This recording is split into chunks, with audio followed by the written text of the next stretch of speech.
Bonjour et merci d'être avec nous sur Radio Nationale du Cambodge. Voici les titres de notre journal. Semblait concerne la réunion des leaders de l'ASEAN à Bali, en Indonésie. Semblait que Rahom participe à la 4e conférence sur la lutte contre le trafic illégal d'animaux sauvages à Londres. Plus de 1 200 000 personnes sont parties visiter différents sites touristiques du pays pendant 3 jours de Phnom Penh. Vous êtes à l'écoute de Radio Nationale du Cambodge sur 105.70 FM et sur 918 AM. À Bali, en Indonésie, tout comme les autres leaders de l'ASEAN, le Premier ministre cambodgien, Semdek Techo Hun Sen, donnera 2 interventions, l'une à la réunion des leaders de l'ASEAN et l'autre à la réunion annuelle du Fonds monétaire international et de la Banque mondiale 2018, réunion qui doit s'ouvrir le matin du 11 octobre. À rappeler que le chef du gouvernement cambodgien et sa délégation sont arrivés hier, le 10 octobre, à Bali, en Indonésie, pour y participer à la réunion des leaders de l'ASEAN du 10 au 12 octobre, sur l'invitation du président indonésien Joko Widodo. Aujourd'hui, moi-même et la délégation avons quitté Tokyo du Japon et sommes arrivés à Bali en Indonésie après 10 heures de vol, a écrit Semdek Hun Sen sur sa page Facebook. Selon le projet, moi-même et la délégation participeront avec d'autres chefs d'État et chefs de gouvernement de l'ASEAN, le secrétaire général de l'ONU, le président de la Banque mondiale, le directeur du Fonds monétaire international et ceux qui sont concernés à la réunion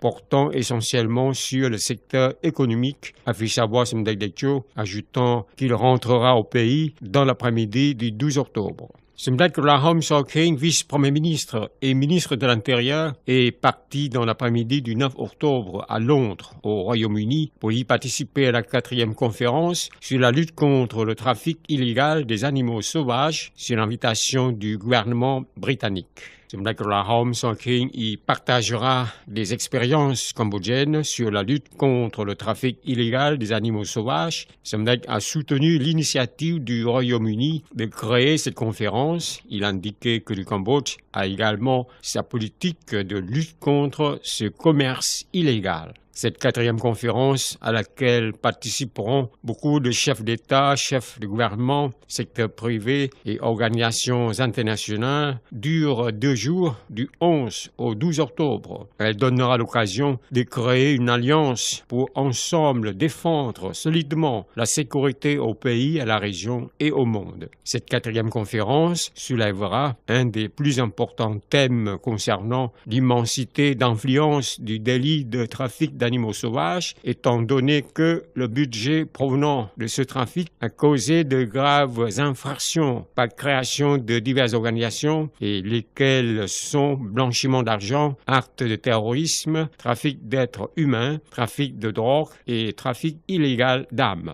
Durant 3 jours de la fête de Phnom Penh qui vient de prendre fin, plus de 1 200 000 personnes sont parties visiter divers sites touristiques du pays. Ce chiffre représente une augmentation de plus de 20% par rapport à l'année dernière. Le rapport du ministère du Tourisme a appris qu'on a compté 1 213 687 visiteurs cambodgiens, soit une augmentation de 20,29%, et 48 004 visiteurs étrangers, soit une augmentation de 23,93%. Selon le rapport, la province de Siem Reap, où il existe des temples anciens, est toujours celle qui a le plus accueilli des visiteurs pendant la fête de Phnom Penh, avec un chiffre de 252 422 personnes, soit une augmentation de 47,05%, desquels 230 000 sont cambodgiens, une augmentation de 53,33%, et 22 422 étrangers, une augmentation de 3,58%. Le rapport a aussi fait savoir que le nombre des visiteurs dans les provinces côtières baissait à cause de l'état de route défavorable, routes endommagées par inondations causées par la pluie et du mauvais temps. Pourtant, le nombre des visiteurs dans la province de Kampot a beaucoup augmenté, particulièrement dans les sites de Boko et de Tokchu, a dit le rapport. C'est la fin de cette édition. Merci de l'avoir suivi sur Radio Nationale du Cambodge. Au revoir et bonne journée à tous.